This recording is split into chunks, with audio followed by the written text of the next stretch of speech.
একটা গণভোট আগামী 12ই ফেব্রুয়ারি হবে এবং সেই গণভোট যেভাবে হয় সেখানে হ্যাঁ এবং না এর অপশন থাকবে। হ্যাঁ মানে জুলাই অভ্যুত্থান।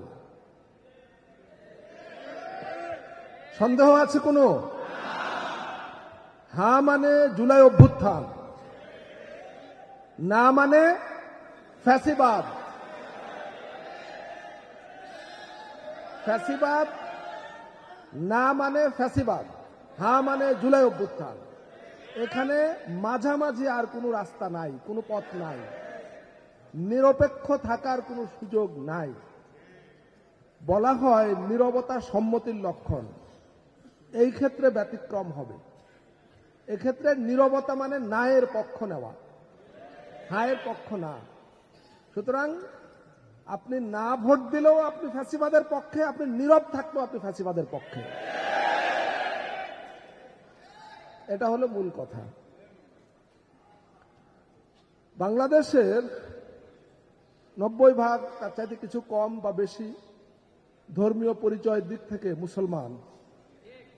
সঙ্গত কারণেই এখানে আলেম ওলামা, ইমাম, খতিব, টুপিওয়ালা, দাড়িওয়ালা, জুব্বাওয়ালা, পাঞ্জাবিওয়ালা মানুষের সংখ্যা বেশি হবে, এটাই তো স্বাভাবিক। কিন্তু এমন এক অন্ধকার জাহেলিয়ার সময় আমরা পার করেছি 2024 সালের 5ই আগস্টের আগে, যেখানে একটা রেস্টুরেন্টে 3, 4 জন 5 জন টুপি দাড়িওয়ালা লোক একসঙ্গে বসে খাবার সাহস করতো না, বসে গল্প করার সাহস করতো না। তাদেরকে জঙ্গিবাদী তকমা দিয়ে ধরে নিয়ে যাওয়া, হয়রানি করা। আর আমরা জানি বাহিনী ছিল, ছাত্রলীগ, যুবলীগ, সে বাহিনীর লোকেরা ধরে পুলিশের হাতে তুলে দিত।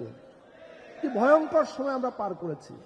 আমাদেরকে যতই গোল্ডফিশ মেমোরির জাতি বলা হয়, মানে আমরা তাড়াতাড়ি সব ভুলে যাই, কিন্তু এই 16 বছরের এই জুলুম ভুলে যাওয়ার কোনো সুযোগ আছে?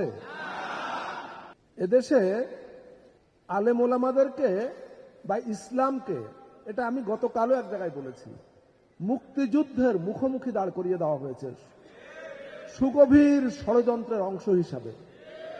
একটা দেশের প্রায় 90% মানুষ ধর্মীয় পরিচয়ে মুসলমান বা ইসলামের মানুষ, আর বলা হচ্ছে মুক্তিযুদ্ধ আর ইসলাম নাকি মুখোমুখি।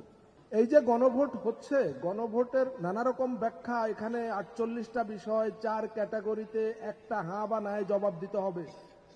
কিন্তু যে 48টা সুপারিশের উপরে গণভোট হচ্ছে, এই 48টা সুপারিশের মূল কথা কিন্তু 3টা। এই 3টা জিনিস 1971 সালে মহান মুক্তিযুদ্ধের একেবারে শুরুর দিকে ঘোষণা দেওয়া হয়েছিল, আনুষ্ঠানিকভাবে ঘোষণা দেওয়া হয়েছিল।